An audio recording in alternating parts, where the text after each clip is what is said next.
Assalamualaikum warahmatullahi wabarakatuh.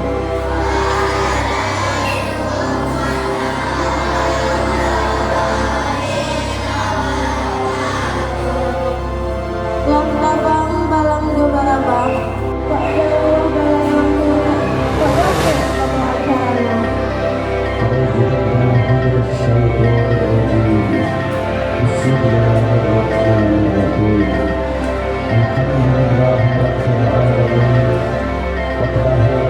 Wassalamu ala asyrafil anbiya'i wal mursalin wa ala alihi wa sahbihi ajma'in.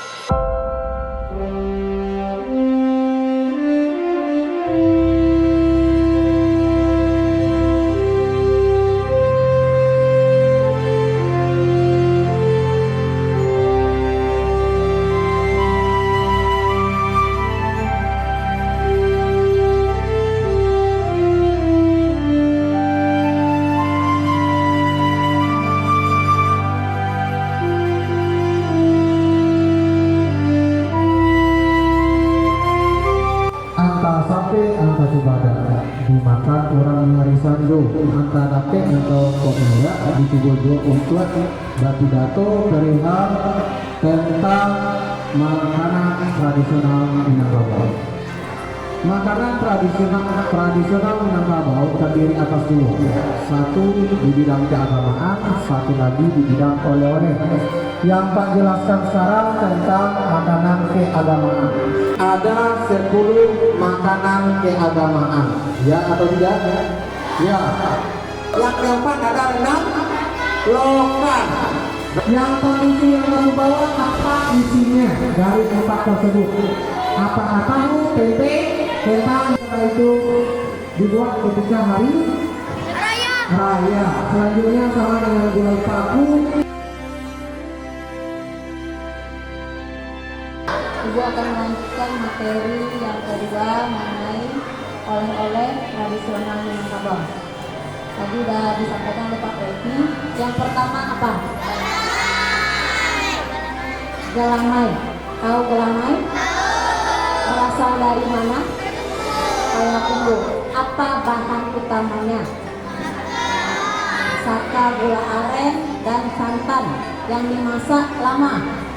Warnanya berwarna coklat tua. Susu kerbau yang sudah difermentasi. Rasanya sama dengan, pernah makan yogurt? Agak kenyal-kenyal. Ini terbuat dari apa? Dari apa? Ubi kayu. Ini banyak macamnya. Ada yang kecil berwarna putih, yang kamu ada yang bulat, ada yang panjang, singkong ya. Kalau Indonesia singkong namanya. Dikasih cabai merah, ada. Ini terakhir, apa namanya? Kenapa tidak makan kue sapi? Karena dia tikus. Semoga acara kita berjalan dengan baik. Konsentrasi. Tapor Minang, sukunya, suku Minang, rumah gadang, sabaranda, tarinya, tari indah, woi, dinding bak dinding, oi, dinding bak dinding, asik, dinding bak dinding, oi, dinding bak dinding. Tepuk tangan untuk semua dulu, luar biasa. Baiklah, untuk melanjutkan pemateri berikutnya, Bapak mendapatkan mandat dari MC untuk menjelaskan materi tentang upacara yang tersebar di Minangkabau. Ada 3 upacara yang dibahas di kelas 5, khususnya di kurikulum Merdeka. Berbeda dengan kurikulum KSP yang terdahulu, ada 7. Walaupun seperti itu, Bapak akan merincikan secara detail saja detail dan umum gitu ya. Kita mulai dari yang upacara pertama, yaitu upacara turun mandi. Tolong disimak semuanya. Di Minangkabau ada upacara yang dikenal dengan upacara turun mandi. Upacara turun mandi itu adalah upacara memperkenalkan seorang bayi, baik laki-laki maupun perempuan, ke alam di mana tempat tinggal atau di mana rumahnya berada. Sementara ada juga yang mengartikan upacara turun mandi itu adalah upacara memperkenalkan bayi kepada masyarakat luas yang hadir menjenguk dan mendoakan si bayi ke rumahnya. Ada dua versi. Yang pertama memperkenalkan ke alam, yang kedua memperkenalkan bayi ke masyarakat luas. Dulu sebelum kita lahir, mungkin tugas ayah, tugas papa, tugas bapak kita, ketika anak laki-laki lahir di Minangkabau, tugasnya adalah mengazankan bagi murid laki-laki atau anak laki-laki.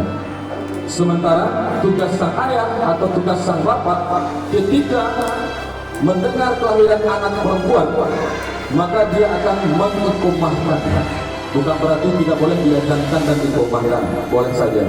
Tetapi secara konsep laki-laki diazankan, yang perempuan diikomahkan. Setelah bayi tadi lahir, dia akan dikenalkan dengan seluruh masyarakat, tetangga, keluarga, karib kerabat yang ada di lingkungan sekitarnya.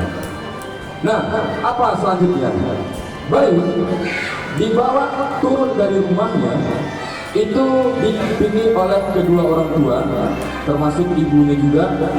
Zaman dulu yang mendampingi ini adalah seorang dukun. Kenapa dukun, Pak? Karena dukun itu merupakan orang yang pandai di bidang segala hal. Berbeda dengan zaman sekarang. Kalau zaman sekarang yang melahirkan atau yang membantu persalinan itu adalah tenaga medis seperti dokter, seperti bidan, atau seperti perawat. Dulu tidak. Kemudian orang tua didampingi lagi oleh alim ulama, malik atau hulu balang. Siapa itu? Para pemuka agama yang ada di kampung tersebut. Mereka didampingi, dibawa ke sebuah sungai yang bersih dekat dengan surau atau dekat dengan musola. Kemudian sang bayi didudukkan di atas sukatan. Sukatan itu adalah kursi kecil yang terbuat dari kayu. Kemudian orang-orang para pelanggan, minyak mama, batu, sepupu dan lain-lainnya, mereka juga berbondong-bondong untuk membawa bayi ke sungai tersebut. Setelah itu, dan tak lupa pula ada seorang tetangga yang membawa sebuah kelapa yang sifatnya baru tumbuh untuk dihanyutkan ke hulu sungai. Sembari kelapa tadi dihanyutkan, sang ibu akan menunggu kelapa tadi sampai menyentuh sang bayi. Setelah kelapa menyentuh sang bayi, kemudian diambil, diangkat, disertakan dengan mengambil batu dengan tangguh sebanyak 7 biji atau 7 macam batu. Dibawa pulang untuk ditanam, untuk dimanfaatkan. Nah, inilah yang dikenal dengan upacara turun mandi. Upacara turun mandi bagi anak laki-laki berbeda pelaksanaannya dengan upacara bagi anak perempuan. Untuk anak laki-laki dilaksanakan ketika hari genap atau hari ganjil. Di hari ganjil. Hari ganjil ini patokannya pada tanggal lahir sang anak. Berbeda dengan anak perempuan. Kalau anak perempuan melaksanakan upacara turun mandi tersebut ketika angka genap atau tahun genap atau hari genap. Sangat berbeda. Setelah itu baru bisa dilaksanakan. Ada juga beberapa daerah di Minangkabau melaksanakan upacara turun mandi ini ketika sang bayi sudah berumur 3 minggu. Ada juga seperti itu. Tetapi tidak seluruhnya. Nah, pertanyaannya, apakah di Kota Padang masih kita temukan upacara turun mandi tersebut? Mungkin tidak pernah, ya, mungkin jarang atau tidak pernah sama sekali. Pak Adil pernah menemui di Padang, Pak ya? Belum pernah ya? Ibu Begi orang Padang, ada nggak adat atau tradisi turun mandi di Kota Padang ini? Jarang ya, karena sudah dirambah oleh dunia modernisasi. Nah ini tradisi yang harus kita jaga, yang kita lestarikan, yang harus kita kembangkan setiap saat. Karena ananda nantinya akan menjadi calon seorang orang tua. Laki-laki jadi calon apa dia? Ayah, perempuan jadi apa? Jadi ibu, penerus generasi matrilineal. Yang pertama.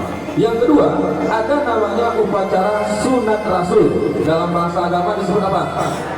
Khitanan. Kalau dalam bahasa Bapak disebut dengan potong pipet. Ya, upacara potong pipet, khitanan atau sunat rasul ini diwajibkan bagi anak laki-laki ketika usia berapa tahun? Usia 7 sampai 10 tahun. Perempuan apa hukumnya? Apakah wajib atau sunat? Perempuan disunahkan. Ya, berbeda pelaksanaannya. Anak laki-laki sunat itu ketika beranjak usia 7 sampai 10 tahun. Sementara anak perempuan lahir ke dunia ini, setelah dia lahir langsung disunat. Biasanya sejalan menggunakan tindik genital. Jadi anak perempuan tidak merasakan. Cuman ada juga beberapa anak perempuan yang tidak mengalami khitanan atau disunat. Apa efek sampingnya, Pak? Secara kontrol emosinya agak sedikit kurang, secara hawa nafsunya lebih tinggi dibandingkan orang yang mengalami sunat. Itu perbedaannya, labil ya. Kemudian ketika upacara sunat rasul dulu di Minangkabau, anak laki-laki sebelum disunat atau dihitan dibawa ke liang kampung oleh mama, oleh orang tua, oleh papa, oleh mamanya, oleh adik-adiknya, dibawa keliling kampung. Apa tujuannya? Memperkenalkan anak-anak bahwasanya mereka akan beranjak usia dari anak-anak menuju remaja. Diarak keliling kampung, misalnya si Pak Harbugo diarak keliling kampung, memperkenalkan kalau sang laki-laki ini akan beranjak ke usia remaja. Setelah itu anak laki-laki tadi diizinkan oleh orang tuanya untuk mandi-mandi di sungai seharian untuk menghabiskan masa kanak-kanaknya dengan teman-teman sebayanya. Bolehnya mandi di sungai seharian penuh, bebas melepas masa kanak-kanaknya. Kemudian setelah itu Baku atau saudara dari ayah kita akan datang berkunjung untuk membawa nasi kunyit ditambah dengan 1 pot air panggang. Untuk ayam panggang sama nasi kunyit, Pak, untuk memberikan nasi kepada anak-anak yang sudah selesai bermain dan mandi-mandi lagi. Nyumakan sesama, nyesantong sesama dengan huru hara dan gembira yang dinikmatinya. Selesai itu, sang Baku membawa 1 batang pohon pisang. Untuk guna batang pohon pisang itu, Pak, untuk mendudukkan anak laki-laki tadi agar ketika pemotongan sunat atau khitanan tadi, anak-anak laki-laki tidak merasakan sakit yang luar biasa. Nyedut dua dan batang pisang, saya duduk. Setelah itu dibacalah 2 kalimat syahadat. Asyhadu alla ilaha illallah wa asyhadu anna Muhammadar Rasulullah. Langsung putus, hilang pipet. Ya. Kemudian selesai dipotong, anak laki-laki tadi dibawa ke dalam rumah. Pada malam harinya ada tugas seorang mama menjaga, kemudian memperhatikan sang anak atau kemenakan selama proses sunat tadi. Apakah ada kendala, mama yang turun tangan untuk mengambil tindakan. Keesokan harinya datanglah para tetangga, para karib kerabat, orang-orang terdekat dari orang tua untuk berkunjung melihat sang anak yang telah melaksanakan sunat rasul, menyicikuk melalui kain sarung. Setelah itu didoakannya dan terakhir diselipkannya sebuah amplop. Pernah mengalaminya? Pernah laki-laki pernah mengalaminya? Pernah. Nah, inilah upacara adat. Ketika upacara adat itu berlangsung, setiap orang yang berkunjung dan datang ke rumah kita, tentu tuan rumah tidak menunggu dengan tangan kosong saja. Bagaimana cara mereka menunggunya? Ya seperti inilah. Keluarga menunggu orang-orang yang datang dengan menghadirkan menu makanan tradisional Minangkabau. 10 makanan berat dan 10 lagi makanan ringan. Kurang lebih seperti inilah bentukannya. Setiap datang ke rumah orang yang mengadakan acara sunat rasul kan namanya, atau turun mandikan namanya, sang pemilik rumah dia akan menyodorkan makanan seperti ini. Letaknya di mana, Pak? Letakkan di lantai. Biasanya dialas menggunakan kain putih biasanya. Cuman karena keadaan dan kondisi kita meletakkan di atas keramik saja. Setiap orang yang datang disajikan makanan, kemudian makan bersama. Setelah itu ditutup dengan doa. Mungkin ada nggak di antara anda yang pernah berkunjung menghadiri acara-acara adat di Minangkabau? Ada nggak di antara anda? Pernah? Ada? Pernah ya? Hanya beberapa orang, tidak masalah. Walaupun seperti itu, nanti ketika anda sudah berkeluarga, memiliki keturunan, akan melaksanakan beberapa macam upacara adat, laksanakan seperti sekarang ini. Jadi aplikasinya yang kita dapatkan ilmu di sekolah hari ini akan anda terapkan nanti, bisa jadi 10 tahun kemudian, atau bisa jadi 15 tahun kemudian. Seperti ini ya.